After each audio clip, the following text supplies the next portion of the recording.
தானடி நீ தோன்றினாய் கண்களால் உன்னை பழம் எடுத்தேன்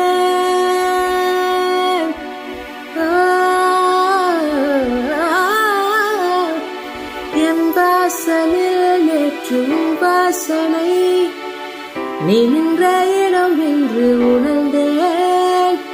எதுவும் புரிய புது கவிதை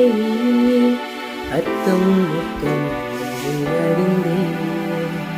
கையை மீறும் ஒரு கொடையாய் காற்றோடுதான் பறந்தேன் மழை காற்றோடுதான் பறந்தேன் முதல் மழை நம்மை நினைத்தது முதல் முறை ஜன்னல் திறந்தது பெயரில் தெரியாத பறவை அழைத்ததே மனமும் பிறந்தது இதயமும்